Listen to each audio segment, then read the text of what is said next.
Hi, this is Alan, and I thought I'd give a little blurb. Some people do blogs, I do blurbs, and I think they're a bit more effective than blogs, which blogs seem to be more repetition of what other people are blogging as opposed to talking, whereas a blurb is more like a good talk. I'm often asked, what do you find to talk about? And really, in this world, there's so many things to talk about, especially the maze of things which flood on us routinely now, daily, by regular media, and the format and content of the downloading we get. It's becoming like the Soviet style of indoctrination through propaganda. The Soviet style was differentiated from every other style, the British and American, because the Soviet style talked directly to the people as though they were children. Very simplistic paternal statements which were not to be questioned, even though when you heard them, the content really made no sense. There was no interaction between words and so on. They were like blanket statements of some law being passed because of something which seemed to be totally unrelated. And that's what we have today. Now, supposedly, in 2001, although albeit the high Masonic year for the New Age really coming in, long discussed in the occult meetings of the higher lodges, in Arthur C. Clarke's movie 2001, done in the 60s, and of course the whole agenda being already prepared to go ahead with an event which had to happen, and must be, and that'll be debated forever because you'll never get the admission that it was done themselves, what happened in 9/11. It will never be given to the public unless they give it 50 years later when we're all brain chipped and don't care. And generally the Official Secrets Act, they just stamp it for another 50 years, and even Kennedy's assassination results have been locked up for all that time. That's pretty standard. So this whole New World Order had to go into effect with the cooperation of Britain. Margaret Thatcher gave world tours, and the title of her tour and her lectures was called The New World Order, and that was done back in the early 90s.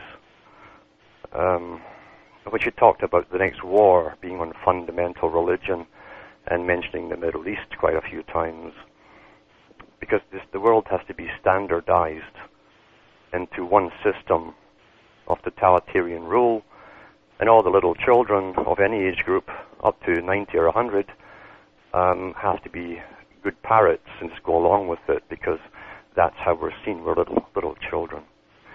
And we wouldn't understand why these new changes have to come on, a completely new way of living, a whole idea to serve the government ultimately, for everyone will serve the world state. And that sounds great for the old communists, the old-time communists, but in reality, even the higher communists know that they had just as much of a class system within communism, because they had the intelligentsia, and then you have the dominant minority above that, no different than the West. In fact, it's the same bunch that run the West. So we're on this roll towards totalitarianism. It's all on the books. All the laws are there waiting to get used, and the public are still grazing because they haven't seen them put into effect yet. Hundreds and hundreds of laws. And it's quite interesting that even the Constitution and the Bill of Rights took direct quotes from the Magna Carta.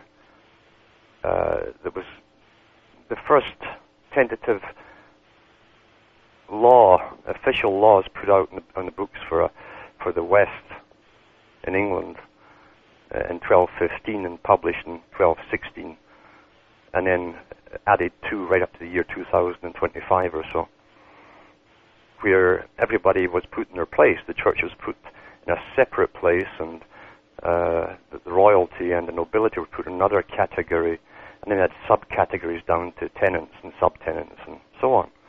But it was the first attempt to establish some sort of rights for people. And even though it's harped on today that we're losing all of that, even at the time it was more in writing than enacted, because it's meant more since that era than it was actually meant in that era. It was taken kind of lightly then. However, at least the attempt was put down to give rights to the individual. And it states right there too, it would stop, although it didn't, it would stop individuals from being snatched by governments and simply imprisoned indefinitely without trial. That was one of the big ones. That's all gone out the window now because in the US, which is the same as Britain and Canada, we're all following the same agenda and format, scripted by the same people.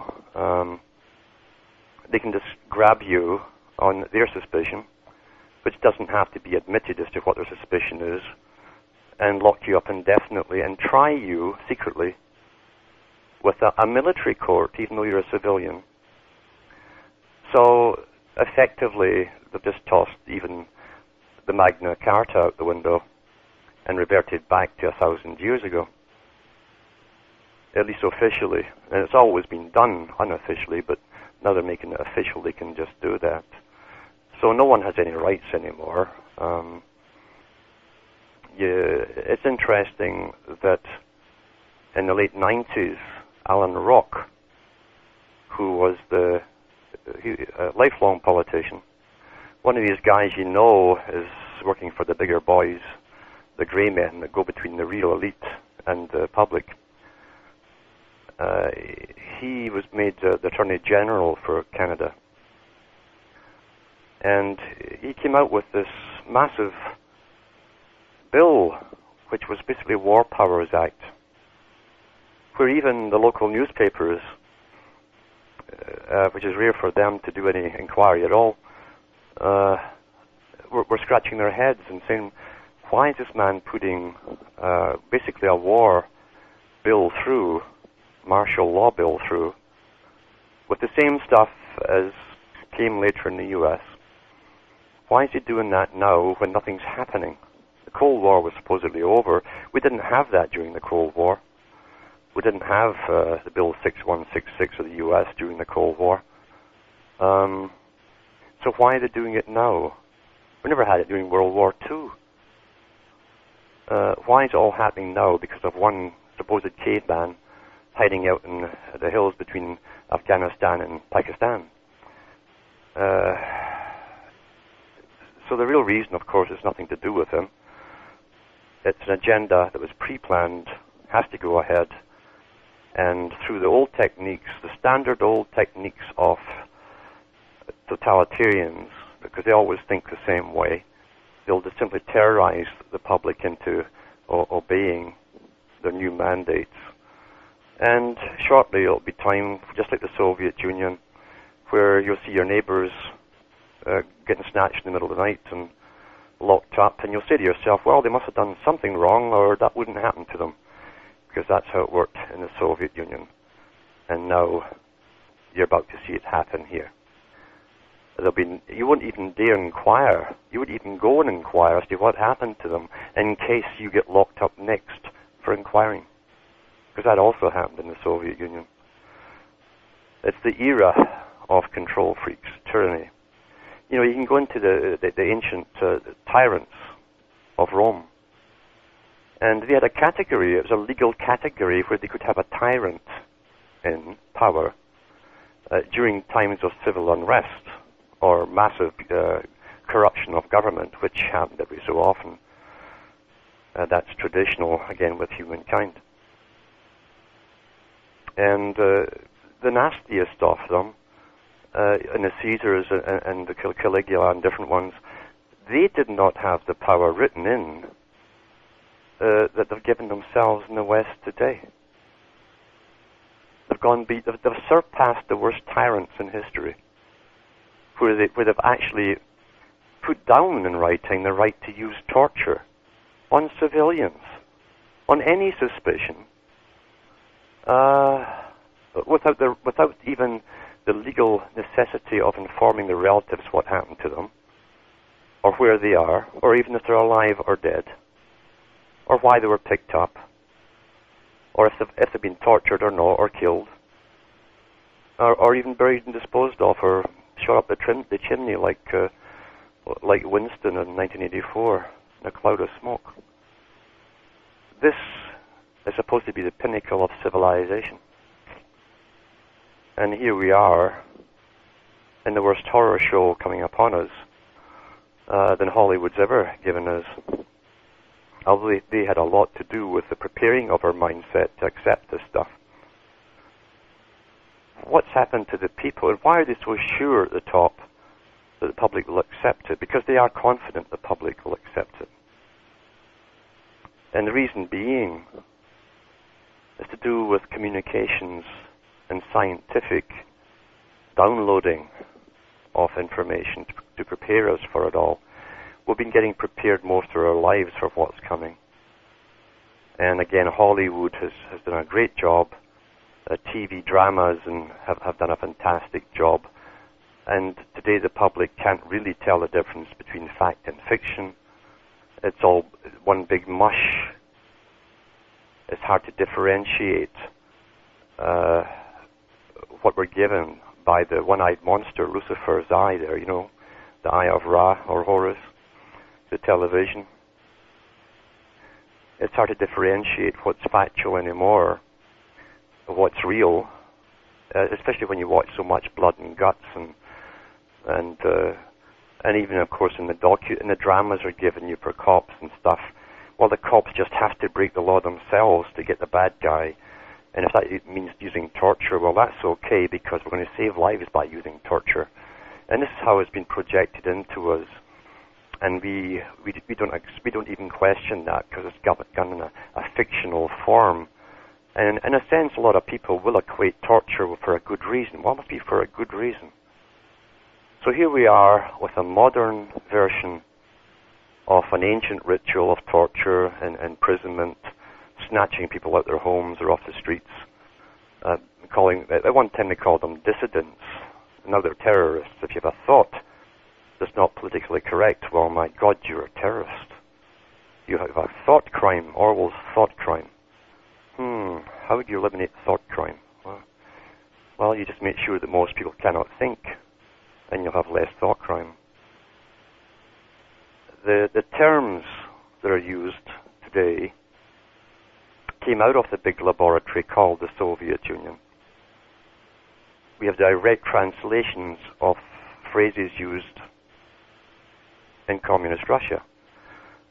And political correctness is one of them, directly translated from Russian. Anti-government is another one.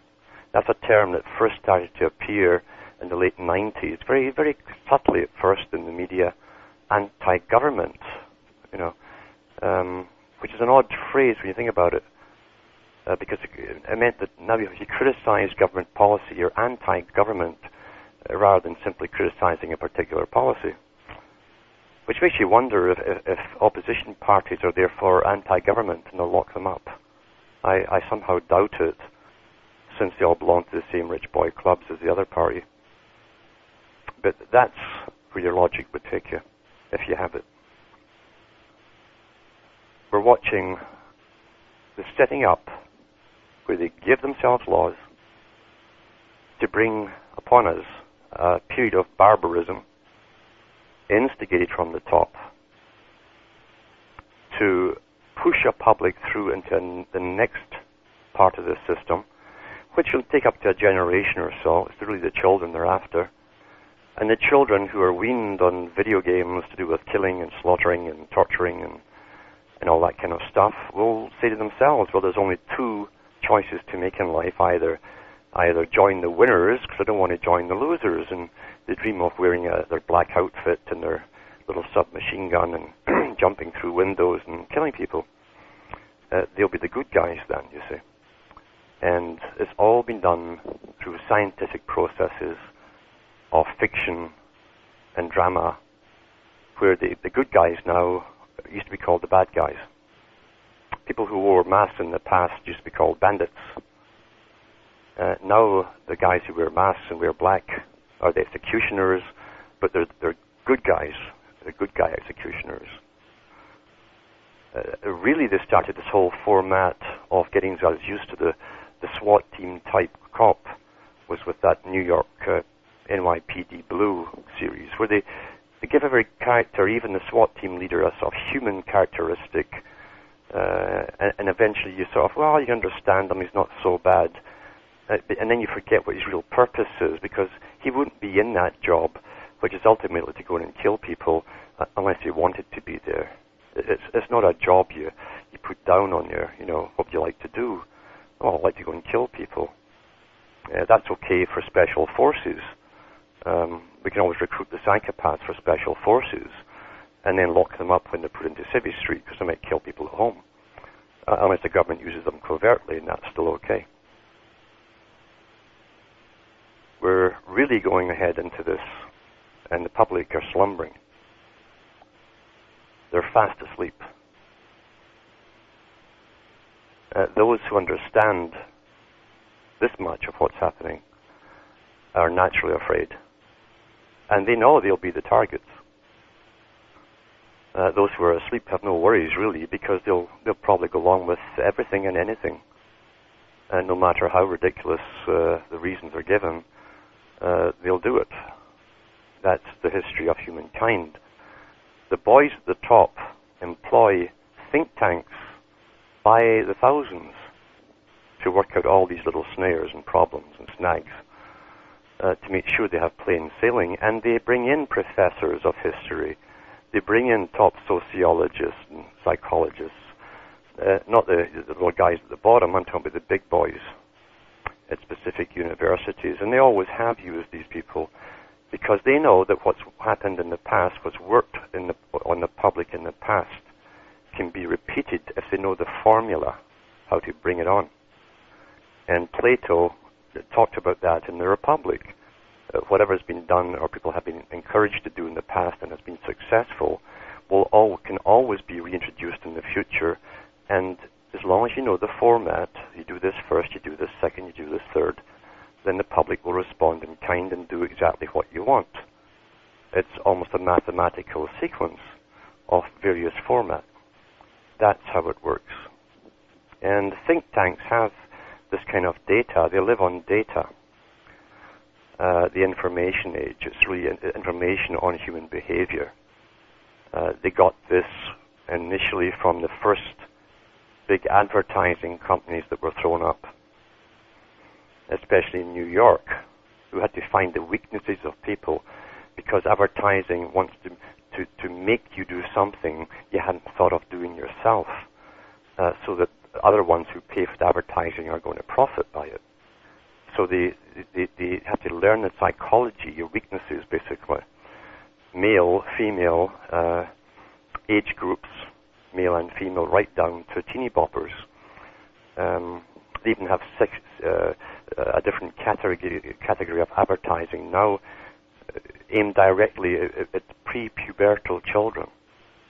You see, specialized categories, so that those children will nag their parents to get what they want. And it's not really what they want, it's what they've been told they want by the big advertising agencies, who understand them very well and put these ads across in a way a person of that age would understand. But they don't understand they're being manipulated, you see. We live in a world of mass manipulation. It's interesting that even Madame Blavatsky, who was a theosophist, and gave away some proofs that she was just a front person for the bigger powers. She said, one of her last speeches, that she saw a time coming when a science would be used on the public, which could manipulate their very thoughts, and the public would be unaware of it. It would be the most powerful tool ever devised. And she certainly made enough mistakes in her life, even as a front person. It just proves that that's all she was a front person. She didn't understand the whole agenda herself. As we go through this phase of apparent chaos and crisis, a neurosis builds up amongst the people. And it's encouraged as well, because fear makes people obedient. But throughout that fear, they turn to all kinds of things to try and find some relief, some escapism. Traditionally, the religions, the mainstream religions, start to pick up on people coming back or coming into them looking for answers or comfort, or just someone to say, there, don't worry, God's in control. Other ones are being encouraged to go into what's called the New Age movement, where they wiggle pendulums before they can make a move or even go to the bathroom, or they'll play with tarot cards or various other things to try and give them a feeling that everything's preordained, and if you just do it the right way, you get the right preordination, and you get the good one, not the bad one, you see. So magic is what they resort to. Hope through magic. Hope through the ability to manipulate unseen forces to save them, because technically they're right in one sense.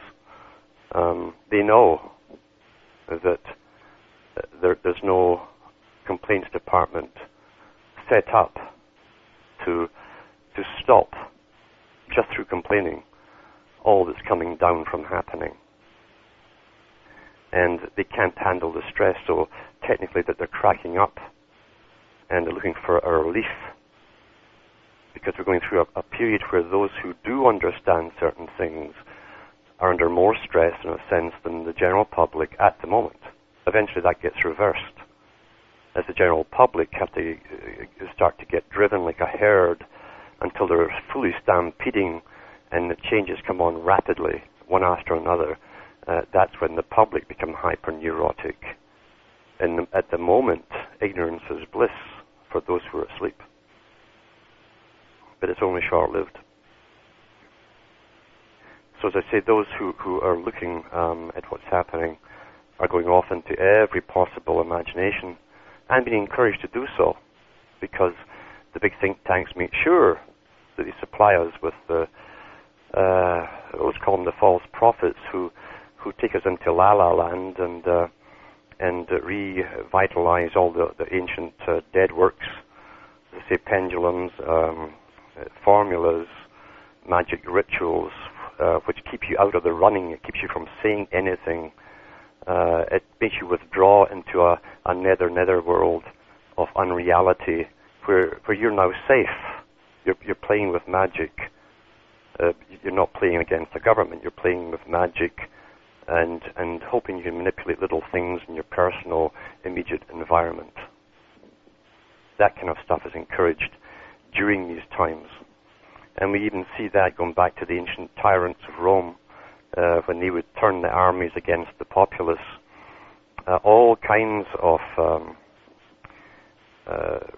little cult groups sprung up all over the place, as people couldn't stand the terror that was going on. In the Soviet Union, although exoterically the public were supposed to be good atheists, even when it fell, they found out the top generals, and it was rife amongst the army and bureaucracies. They were right into the old black magic stuff, tarot cards again, and fortune telling and stuff like that, because those who are in the know get a lot of stress as well, because they could be next too.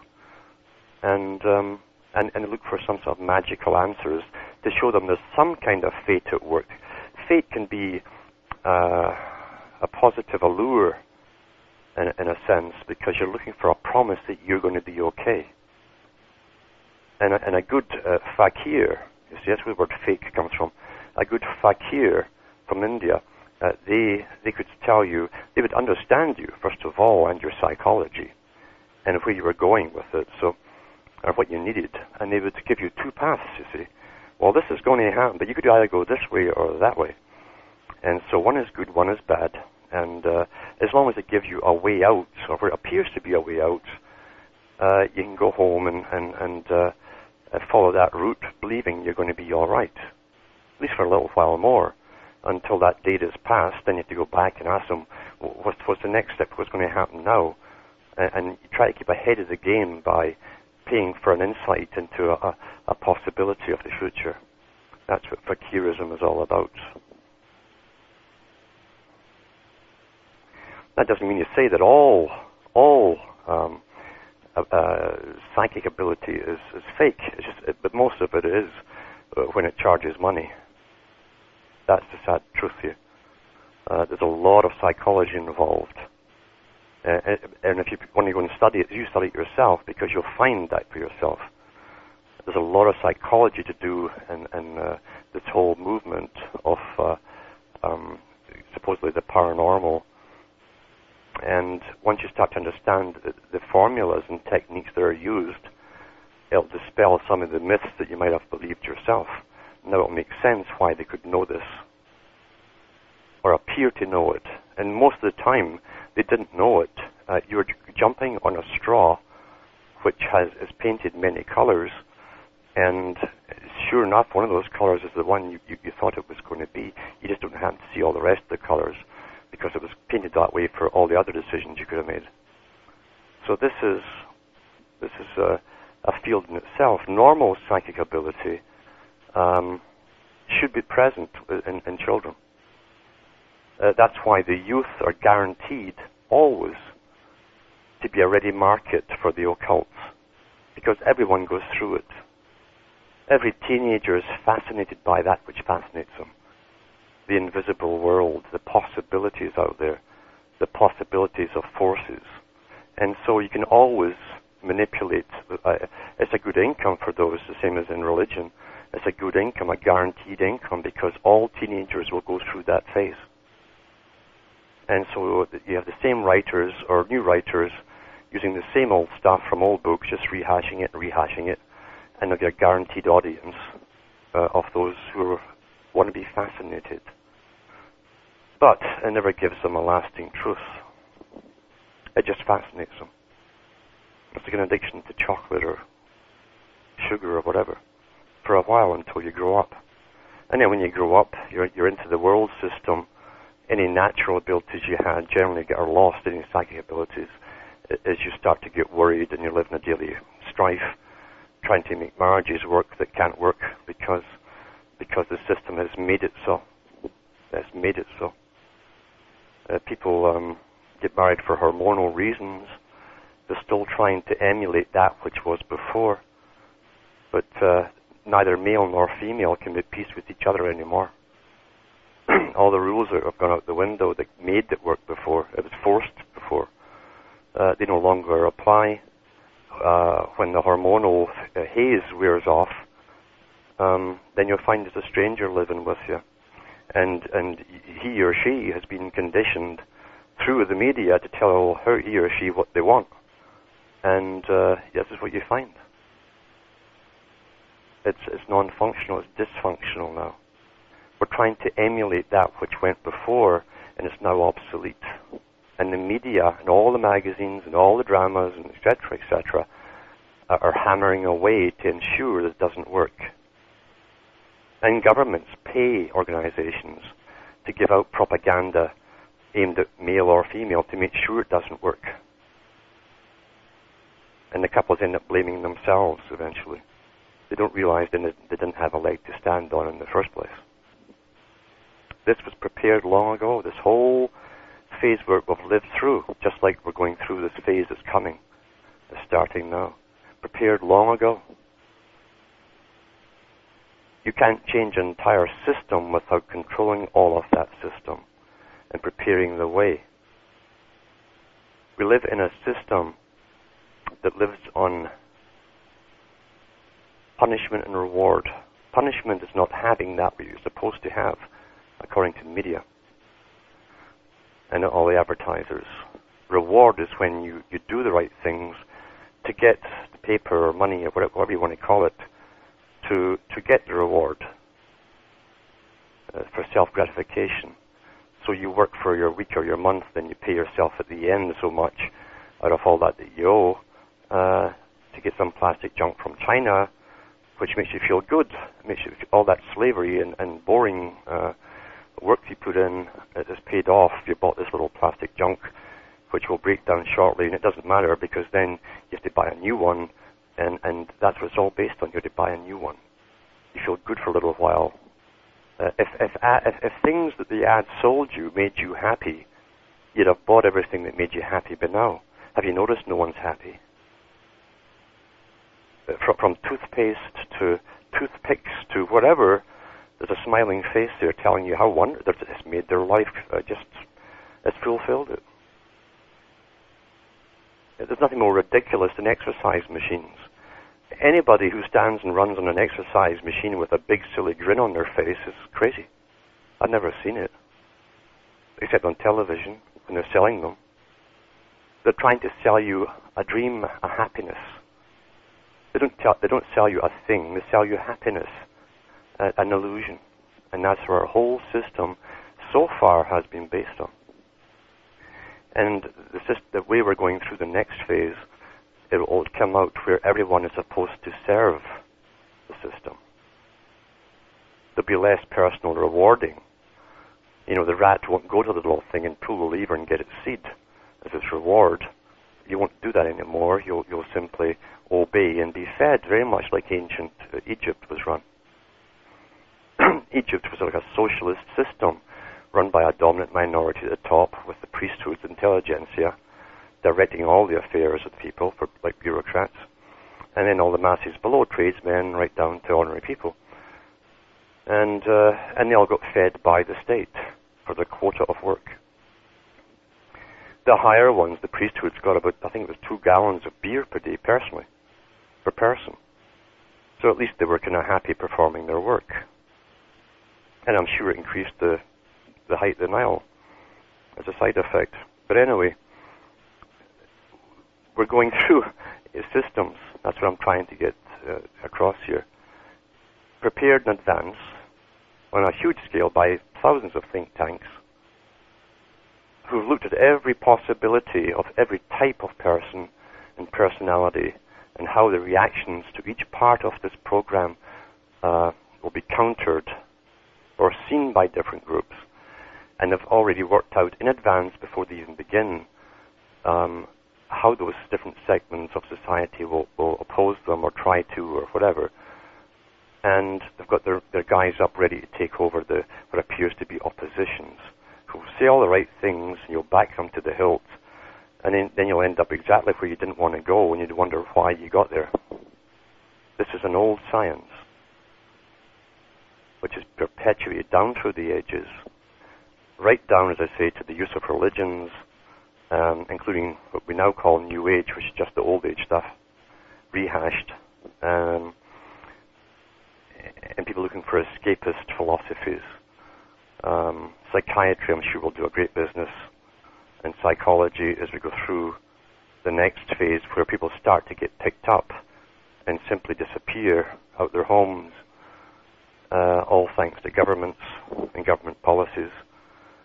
And initially, as I say, the neighbors will say, well, they must have done something wrong because the government would have done it otherwise, until they see too many getting picked up, and it might even be themselves, you see. And we'll all be in the same little cell as Winston was with his next-door neighbor. And his next-door neighbor will say, stay away, Winston, they caught me. I'm a thought criminal. I didn't know it myself. It was my daughter that found out. Thank goodness she caught me before I got worse.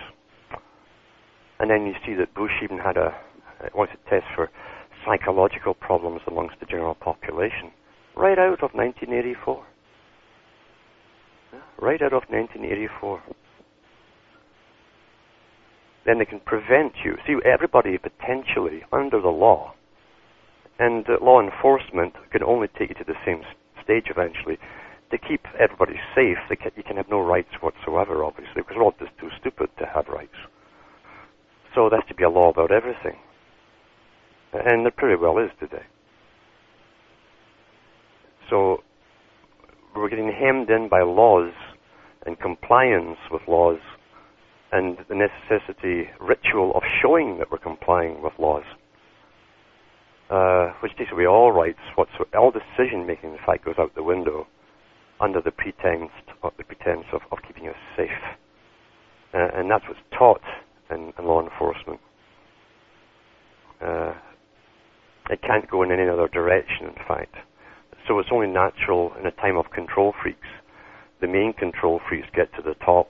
They see the other departments using it, from military right through, and then they all go on a roll to cash in because they think it's a free-for-all where they can pass any kind of law they want and get their way, which they do for a while. That's traditional too in history. They do until there's so much chaos with all their cross laws and different departments standing on each other's toes that eventually it starts crumbling and falling apart. And they try and deal with that with even more horror and terror rather than take a good look at themselves causing the problem in the first place. During the Inquisition, we saw the Church, which was a big, powerful force at the time, the Roman Catholic Church. We saw that going on a rampage. Whole villages were called out when the Inquisition arrived in Europe, and you were given a chance to confess as a whole village. They'd say, we know there's people here who've been thinking about or doing black magic, you see,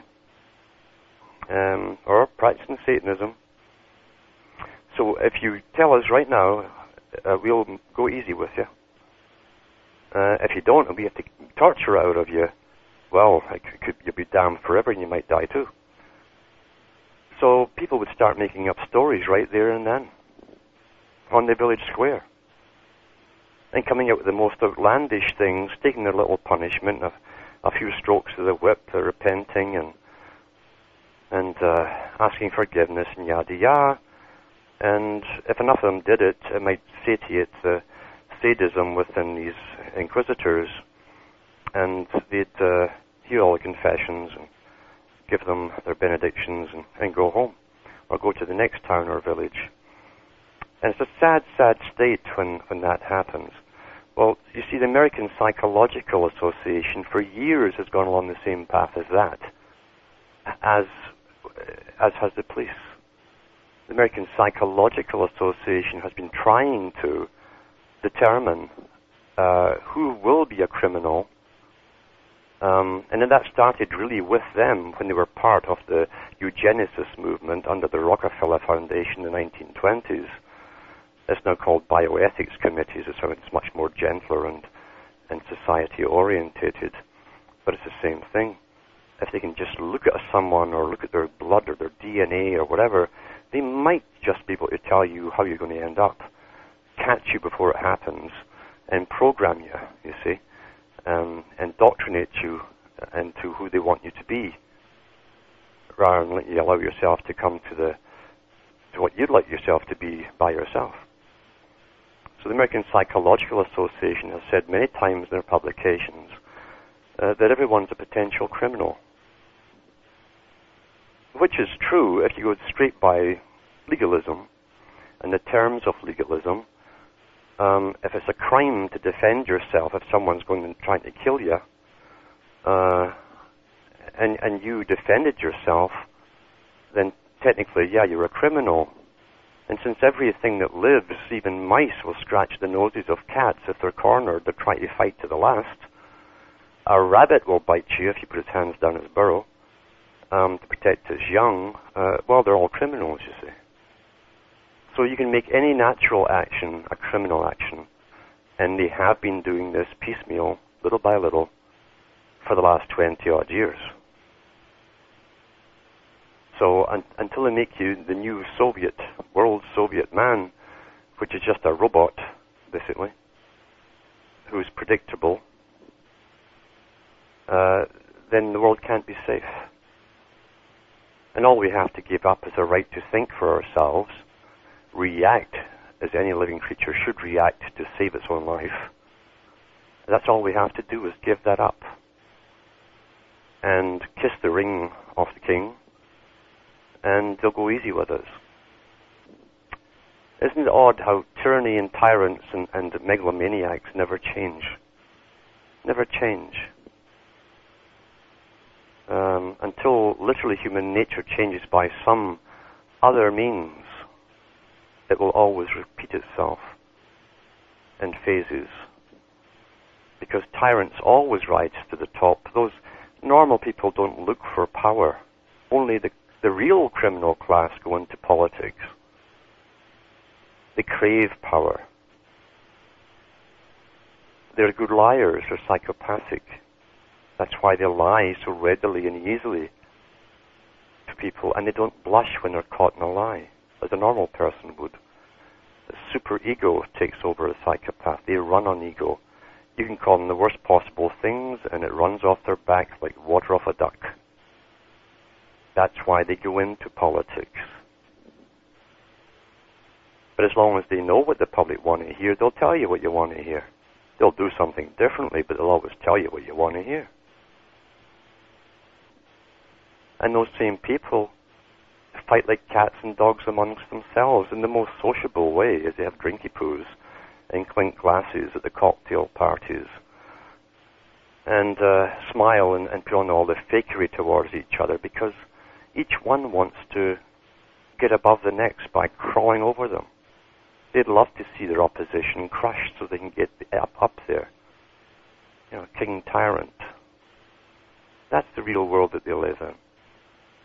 There's no compassion of any kind. It's a psychopathic world. Now, how can a psychopath feel safe in a world where he knows he's abused everyone else? The only way he can feel safe is by causing terror on all those beneath him. Standard, routine. Perfectly understandable. And we're seeing it being enacted now by a small group, basically, backed though by the bigger powers. And they're on a roll. 6166. Bill 6166 in the US. 6 ones are 6, then you're left with 6 and 6. And they love to play these little silly games out of the Kabbalah on us all the time, because we're such idiots, you see, and we just don't know what they mean, And they love to throw that little religion in our faces. The time to speak out anywhere is now. Well, at least you can't technically be locked up for asking a question. That's coming. I mean, that's coming. That's on the books. Asking a question eventually will be too dangerous. But now is the time to speak out about this. Some are doing it. Everywhere they go. There's choices and chances every day to mention what's coming along here. And because the time is shortly here, we will see all of these laws enacted.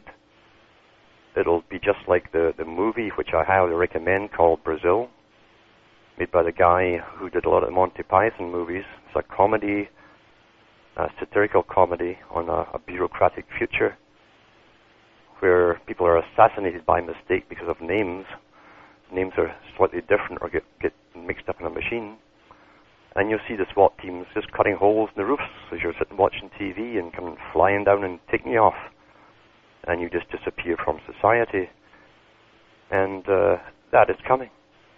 That's coming. And they have plenty of the dead, you know, people, recruits from the dead to wear the black outfits to come and do it. I've seen it in the movies. Their heroes are dressed like that now. They want to be on the winning team. They want to be able to wield a machine gun and just blow people away, like all their heroes did since the days of Rambo. That's what they've been weaned on. And their parents allowed them to watch the stuff as they're being weaned on it, because their parents were too busy enjoying themselves elsewhere.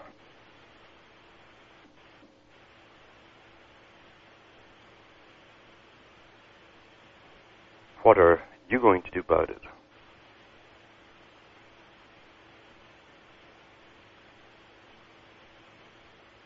Are you going to speak out now while you get a chance? And just tell them they can't do what they're doing. As I say, they're putting us back to the Middle Ages. They're putting us back 1,000,000 years, but at least removing from at least the exoteric documentation of the possibility of rights of the individual. They're just throwing it out the window. And we're going back into the Dark Ages. a small coterie of fanatics, religious fanatics too, because they have their own inner religion. And they're ruthless, who envisage the type of world they want to hammer it into, regardless of the fallout amongst the people, the cost of making it so. And we've watched all these laws being put on. They don't put laws on the books by the thousands so that they can sit back and admire them. They do it in preparation of using them.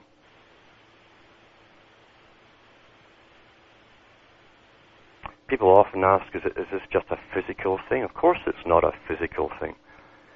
What do you think you're seeing when you're seeing born, perpetual liars on television telling you what they're doing and why they're going to do it? From the first appearances of the big boys in 2001, giving us these paternal Soviet-style speeches, and lying their faces off, and even being caught in the lies, and coming back on TV the next day and repeating the same lies over and over again, utterly shameless. What do you think you're seeing there? You see, if you had a person amongst society at your own level, you'd have to say they're sick, at the very least. They'd be diagnosed as psychopathic. And here we are, watching this bunch even use the terminology that's meant to throw us off balance. It's almost a pre-Talmudic logic, where they say, well, the reason these people want to kill us all, these people, the guys out in the caves over there, is because they hate us. That's the answer we get. That's the answer. This is the first time in history this type of strange logic has been used as an excuse. And repeated repetition is a big thing with these boys. They know that it takes 8 times at least before the average individual will start to repeat it themselves, robotically.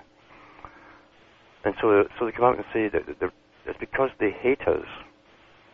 Now, in olden times, when the Normans came into England and the Saxons fought them, it wasn't necessarily that the Saxons had any personal like hate against them. They just naturally fought invaders, as did anybody else who got invaded. You see, that used to be called normality, a normal response to being attacked. And so here we are across the Middle East. And the reason those insurgents, these people, they call them insurgents, they first used the term insurgency in Vietnam. They don't call them the other name because they don't want us to identify with a real physical human being. So they call them this odd, almost cold clinical term called an insurgent. But these insurgents are fighting them over there because they hate them. Well, do they want these people to bring out food to them and welcome them as heroes or something? Does it take over the oil and the culture and tell them, no, you can't live like this, you've got to copy the West. You've got to get strip joints and abortion clinics and drug addicts on the street and be run by crooked politicians. Would we love that? Is that what we should love?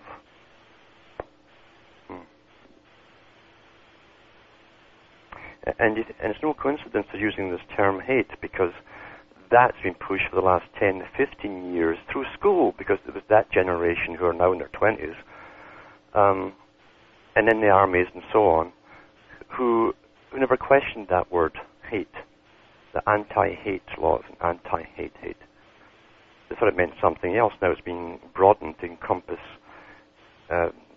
anybody else who doesn't agree with you. Hate, you see. And I've studied history. I've never found where someone who was the hero of his nation for defending it was called a hater. It's a brand new phenomena. Yeah. Brand new phenomena. Or would really all the Arabs in the Arab countries, is there something wrong with them for being angry at people who've come in taking away their culture, try to take away their way of life. They've got UNESCO in there to indoctrinate the children and to be the first westernized Arabs, so they can be the ones to grow up and they probably run the businesses of the abortion clinics and the strip joints and the drugs. So yeah, I mean, should those people love that? So with the use of words, again, something else which George Orwell warned us about. When the dictionary gets thinner and thinner every year until ultimately that it'll be so thin you won't have the words to express yourself and you can't convey a terrorist thought, you see, and a thought crime, because you won't have the vocabulary to get it across to anybody. That's called linguistic minimalism. So they said these are plus good and plus bad and so on like that. Ungood, good and ungood, and all that kind of stuff. We're seeing it being used today. And Orwell wasn't a science fiction writer. Orwell worked for the big boys. He worked for the BBC during World War II. He said in his own biography, he says, I had to lie to the public, he said, to make them believe that the cheaper cuts of meat that was available during the war, all the ration stuff, all the stuff they'd normally throw away, was actually better for them than the stuff that they'd had before. That was the Department of Propaganda. And that's where he realized that by the terminology that they were trained to use, they could convince the public of anything. And we're seeing that technique used today. At least Orwell got out of it. He didn't agree with it. But luckily, maybe for us, he could tell us what was going to happen because he was in on it. He was chosen at university, at Cambridge University, and trained for his role in life, but he stepped out of it. Most go along with it.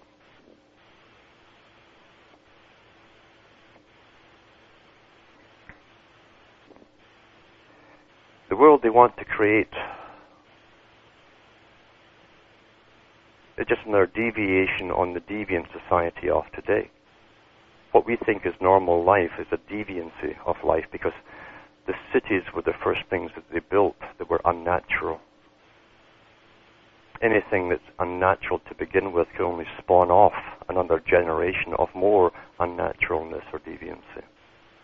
And that's why Plato called them the beehives. These would be the beehives of the agenda of the plan. You couldn't do it normally.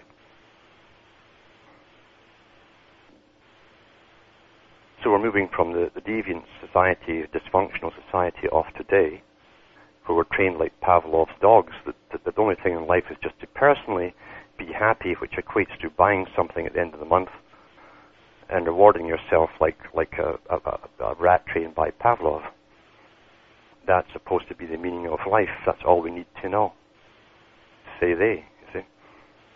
The rest of the time, they'll entertain you to death with other people's ideas. You don't have to even participate or think for yourself anymore. It's all done for you. So ultimately, there's not a lot to give up, really, when you think about it. Most of us have never used our brains to any capacity to figure things out. Most people, and I'm talking about most people, seem to be content having everything laid on for them, including the thoughts and their entertainments and pastimes. It's all laid out by others, professionals, who simply download it into you. And even the jokes are so ridiculously absurd on television, you don't have to sit and figure them out. You just laugh when the canned laughter comes on. That's your cue to respond, again, like Pavlov's creatures. That's the world we're living in at the moment. This is an unnatural system. So we're just moving from one unnatural phase to the next unnatural phase, from one form of deviancy to the next deviancy.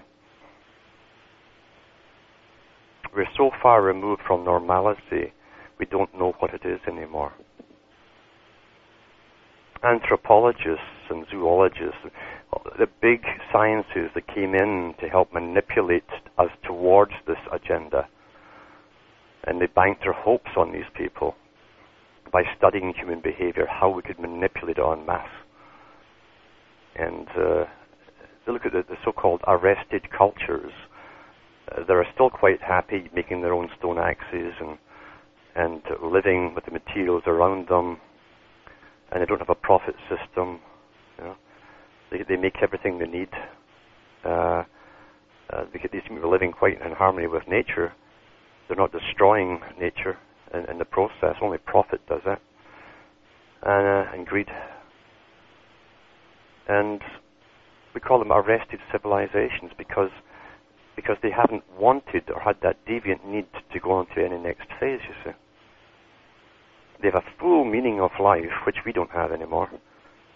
They discuss their dreams in the Amazon when they get up in the morning, round a fire.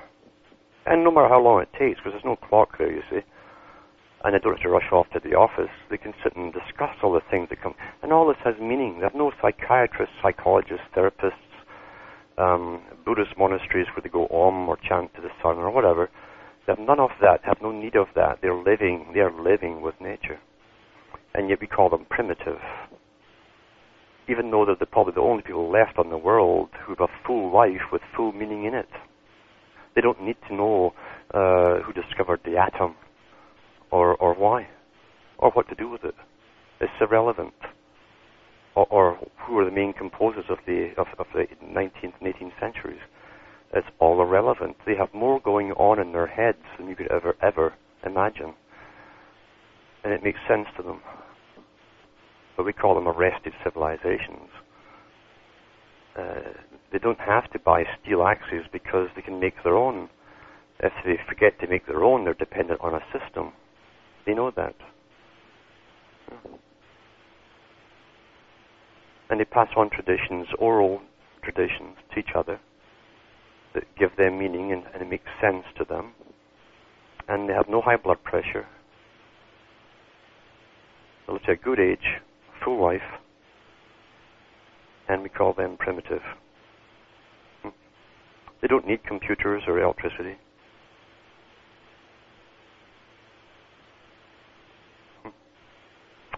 So, yeah, this is where we are. We want to destroy the last of all of that. Those in between, and of course the Arab cultures. We're going to standardize everything into the same system. It started with no child left behind.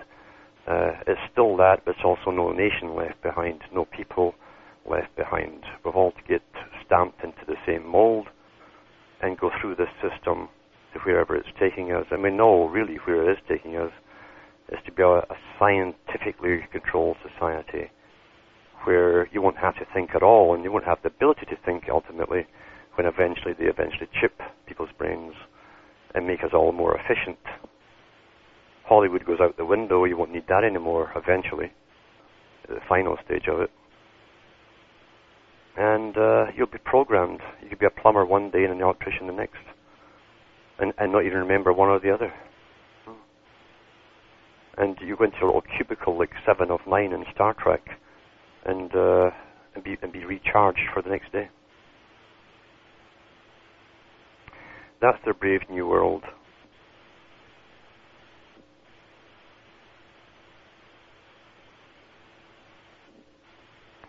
It's difficult to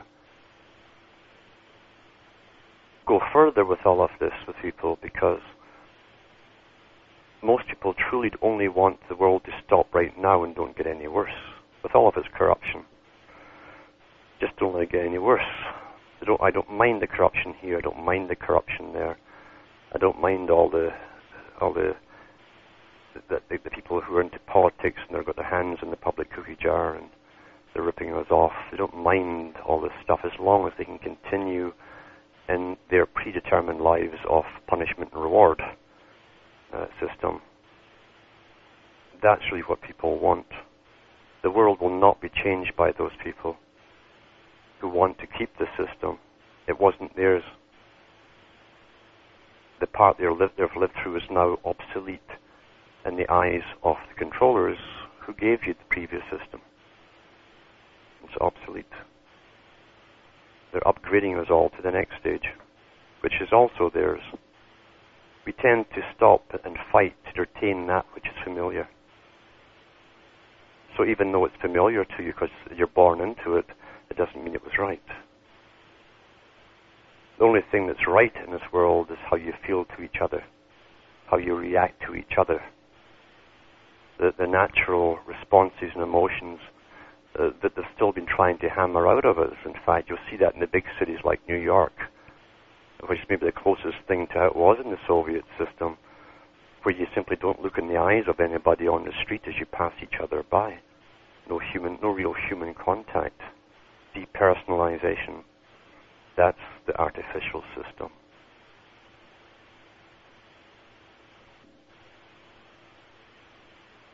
It doesn't mean that people have to be great, eloquent speakers. What it does mean is that they must control their tempers as they put this across to people, this information, as they put it across to them what is happening. Don't overload them. Just tell them where they're going, quietly, calmly, and leave it with them. That's all you can do. And through that process, eventually you'll hit a person here and there who understands what you're saying, and now you're not so lonely anymore. And you'll have people to talk to or phone up at night to converse with. And you don't make it a bitching session of exchanging the news that is given out for you to bitch about. Just quietly accept it, that you all understand you're in the know.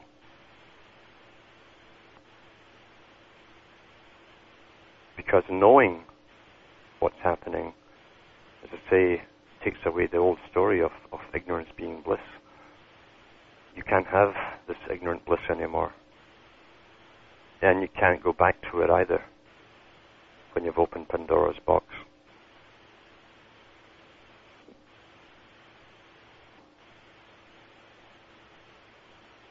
I'll be doing more talks, and a whole series of talks, in fact,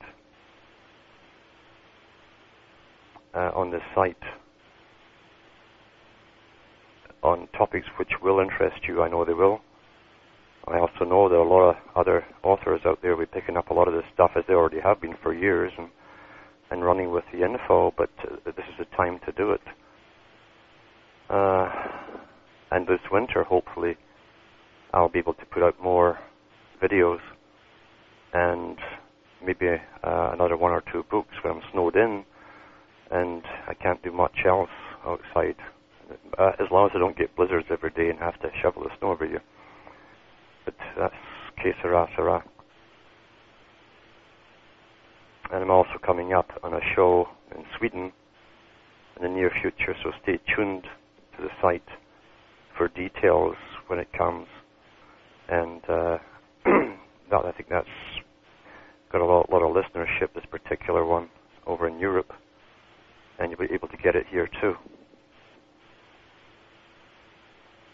And I thank those who have given me verbal support in what I'm doing. I know I've helped along a lot of people along their way because they're in touch with me, and that's what makes it worthwhile. There are those that get beyond the basics. They're beyond the little infighting of who's doing what today. They're beyond the panicking stage. They're past that. They've overcome that. They've done their homework, and they know what's happening, and they're calm enough about it to be able to go out there and put it across to others and help others of our kind, because we are a kind, you know. We are the last kind, and we might be the last of our kind. This might just be it, the last of this particular type who are able to be cognizant of what's really happening around them. I think the next generation coming up won't have that. They've had more inoculations than anyone else has ever had, and more programming through TV and scientific school programming. They probably won't have so much of a chance to break out into full understanding. So it's up to us to keep sentience alive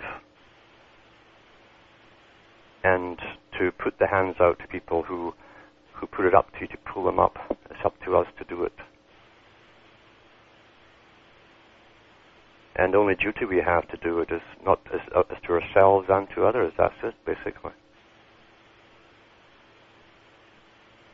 We have no choice in the matter. Once you really know what's happening, we have no choice. The reason we have no choice is because we're not brain dead. If we were brain dead, we wouldn't be talking like this right now. So we have no choice but to do what we're doing. We also have no choice but to expose the cons that are being used. While we go through all of this, the big distractions are purposely put out there. And this winter, as I say, I'll give you far more information on certain aspects of this which we haven't really touched on before. So thanks for listening in. Please give support to this website. And we'll talk to you again. All the best.